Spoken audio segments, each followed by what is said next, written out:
On se souvient de ce décollage qui, en principe, les premières secondes, ça s'était bien passé. Puis ensuite, les astronautes dans Soyouz qui ont dû prendre leur capsule de sauvetage et revenir sur Terre parce que ça n'a pas fonctionné. Avec nous, en direct d'Ottawa, David Saint-Jacques, astronaute, qui doit partir le 20 décembre dans une fusée Soyouz. M. Saint-Jacques, bonsoir à vous. Bonsoir, M. Roy, bonsoir. Alors, est-ce que vous pensez que vous allez pouvoir partir comme c'était prévu avant ce malheureux accident des dernières semaines? Oui, alors, oui, j'ai confiance. J'étais à Baïkonour, au Kazakhstan, pour le lancement de mes amis Nick et Alexis, qui étaient à bord de ce Soyouz-là, qui ne s'est pas rendu en orbite. C'est un rappel à tous que l'espace, c'est difficile, c'est dangereux. Et ce qui est important, c'est d'avoir une porte de sortie, d'avoir toujours une solution de rechange. Et ce qui est arrivé, d'une certaine manière, c'est une démonstration exceptionnelle que le Soyouz est un système très sécuritaire. Il y a toujours une porte de sortie. Et nos amis étaient de retour au sol, réunis avec leur famille très rapidement. Donc, oui, j'ai confiance dans ce système-là. J'ai confiance que la commission d'enquête mise sur pied par nos collègues russes va aller au fond des choses, trouver, mettre le doigt sur le bobo. Et on va pouvoir recommencer les opérations du Soyouz et on va pouvoir continuer notre travail à bord de notre station spatiale internationale. Parce qu'il faut rappeler aux gens, David Saint-Jacques, que c'est le seul, passez-moi l'expression, mais taxi pour se rendre sur la station orbitale. Les Américains, on s'en souvient, après les drames de Challenger, ont laissé tomber tout ça. L'entreprise privée n'est pas encore prête. Donc, c'est les Soyouz ou c'est rien du tout?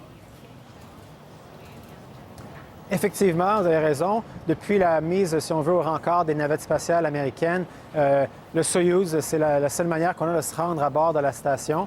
Donc, tout le monde espère le retour des opérations normales du Soyouz. On se prépare à tout. En ce moment, il y a des équipes qui travaillent sur tous les scénarios possibles, incluant le scénario dont personne ne veut, où on devrait laisser la station inhabitée quelques mois.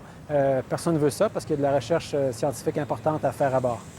David Saint-Jacques, vous avez dit quelque chose rapidement. Vous avez dit ça nous rappelle que c'est un métier dangereux. Comment vous le vivez, vous, parce que vous étiez la doublure lors du départ de la dernière fois. Ça aurait pu être vous à l'intérieur. Ça sera vous, vraisemblablement, dans quelques semaines. Comment vous vivez les dangers associés à ce métier? Alors, effectivement, vous savez, c'est essentiel au métier d'astronaute, pas seulement au métier d'astronaute, tous les métiers un peu opérationnels, si on veut, des pilotes aux policiers, aux pompiers. C'est un métier où on fait face à des risques. Et alors, la seule solution qu'on a pour minimiser le danger, c'est de s'entraîner, de se préparer. Mais c'est ça l'essentiel du métier d'astronaute, c'est de passer des centaines d'heures dans des simulateurs, à pratiquer la réponse aux urgences, à se rassurer qu'on connaît nos procédures et on sait comment réagir en cas de problème. Donc, quand j'étais là à regarder le décollage de mes copains, si on veut, la première chose qui m'est venue à l'esprit, c'est est-ce qu'ils sont corrects? Oui, on entend leur voix, ils parlent au centre de contrôle, ils parlent aux hélicoptères de secours. Leur famille est au courant qu'ils sont corrects, ça va bien. Et je me suis mis à leur place. C'est surtout, je pense, la déception qu'ils ont ressentie après toutes ces années de préparation. Oh, ça n'a pas marché. Le fait que c'est dangereux, on le sait. En fait, chaque astronaute qui se rend à bord est chanceux de s'y rendre parce que chaque décollage est plein de risques. Mais on est bien préparé. On a entièrement confiance dans les équipes énormes au sol qui travaillent fort pour que les équipements soient le plus sécuritaires possible. Et là, on a eu la démonstration qu'avec le Soyouz, il y a toujours une porte de sortie. Ils ont un système d'éjection de l'équipage qui est à toute épreuve et des équipes de secours qui sont vraiment prêtes à agir. Vous retournez dans quelques jours en Russie, ensuite au Kazakhstan, où aura lieu le décollage en principe autour du 20 décembre. Est-ce que, une question très terre-à-terre, est-ce que votre famille peut vous accompagner? Jusqu'où vous pouvez avoir des contacts avec vos proches? Parce qu'on ne veut pas que vous tombiez malade. Évidemment, c'est très contrôlé tout ça, là. Effectivement, il y a un système de quarantaine.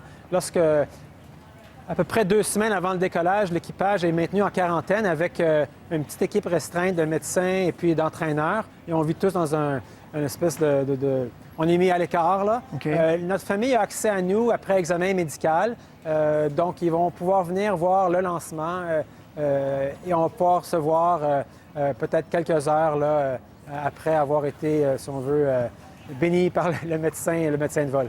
Quand les jeunes enfants, quand les enfants vous regardent avec des étoiles dans les yeux, qu'est-ce que vous leur dites pour dire que c'est important de retourner dans l'espace, de poursuivre cette conquête? L'importance, réellement, c'est l'importance de l'exploration, c'est l'importance de la curiosité, c'est l'importance de toujours vouloir agrandir la bulle de notre conscience, la bulle dans laquelle on vit. Hein? On est sorti des cavernes pour explorer la plaine, monter les montagnes, après ça les océans, puis l'air avec les avions. Maintenant, on est rendu là dans notre évolution, dans l'espace. Et c'est l'avenir pour nos enfants. C'est comme ça qu'on a conscience de notre planète, c'est comme ça qu'on peut en prendre soin. C'est ça aussi qui nous donne un peu la réalisation qu'on doit tous travailler ensemble, tous les pays du monde. Je pense que vraiment l'espace, c'est là pour rester. Ça fait partie de notre avenir, l'avenir de nos enfants. C'est le genre de pays qu'on veut tous léguer à nos enfants. C'est un pays qui fait partie des ligues majeures de l'exploration spatiale. David Saint-Jacques, on va pousser. On sera avec vous le 20 décembre. Enfin, on verra la date très, très précise. Merci beaucoup de nous avoir parlé en direct. Merci. Merci. Au revoir.